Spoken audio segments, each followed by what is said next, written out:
লক্ষ্মীপুরে জ্বালানি তেলের সংকট চরম আকার ধারণ করেছে। রাতেও ফিলিং স্টেশনগুলোতে তেল নিতে ভিড় করছেন শত শত মানুষ। দীর্ঘ সময় লাইনে দাঁড়িয়েও চাহিদা মতো তেল না পেয়ে ক্ষোভ প্রকাশ করছেন সাধারণ গ্রাহকরা। এ নিয়ে আরো জানাতে সরাসরি যুক্ত হচ্ছেন সহকর্মী সুমন উদ্দিন শুভ। শুভ, আপনি এখন এই মুহূর্তে কোন ফিলিং স্টেশনে অবস্থান করছেন, কি পরিস্থিতি দেখছেন জানাবেন।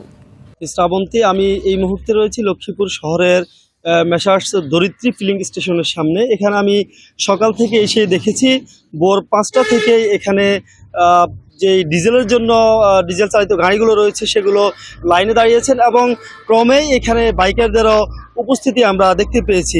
লক্ষ্মীপুর জেলার অধিকাংশ ফিলিং স্টেশনগুলোতে যে জ্বালানি তেল এবং অকটেন পেট্রোল ডিজেল সহ জ্বালানি তেল কিন্তু বিতরণ বন্ধ রয়েছে, যার ফলে যেখানেই পেট্রোল অকটেন সহ জ্বালানি তেল বিতরণের খবর পাচ্ছেন বাইকার সহ সাধারণ মানুষরা কিন্তু সেখানে গিয়ে ভিড় করছেন। আমি এই মুহূর্তে যে ফিলিং স্টেশনে আছি, আমি এখানকার ম্যানেজারের সাথে কথা বলেছি।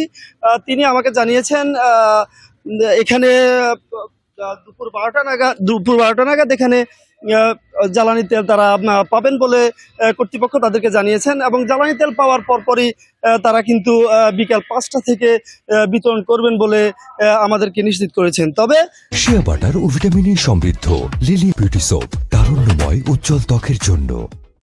লক্ষ্মীপুর জেলার অধিকাংশ পেট্রোল পাম্পগুলোতে দিনের পর রাত পর্যন্ত বাইকার এবং সাধারণ মানুষ যারা রয়েছেন তারা কিন্তু পেট্রোল পাম্পগুলোর সামনে এবং ফিলিং স্টেশনগুলোর সামনে অবস্থান করছেন।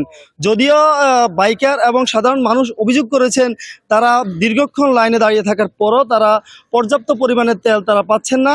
তবে এখানকার যারা ফিলিং স্টেশন মালিকরা রয়েছেন তারা জানিয়েছেন ডিপো থেকে তারা পর্যাপ্ত পরিমাণে জ্বালানি না পাওয়ার ফলে তারা কিন্তু বাইকারদের চাহিদা অনুযায়ী তারা তেল সরবরাহ করতে পারছেন না। তবে যতটুকু তেল এবং জ্বালানি তারা পাচ্ছেন তা উপজেলা প্রশাসন এবং জেলার যে প্রশাসন রয়েছে তাদের সার্বিক তদারকির মাধ্যমে তারা বিতরণের চেষ্টা করছেন। সুমন উদ্দিন শুভ।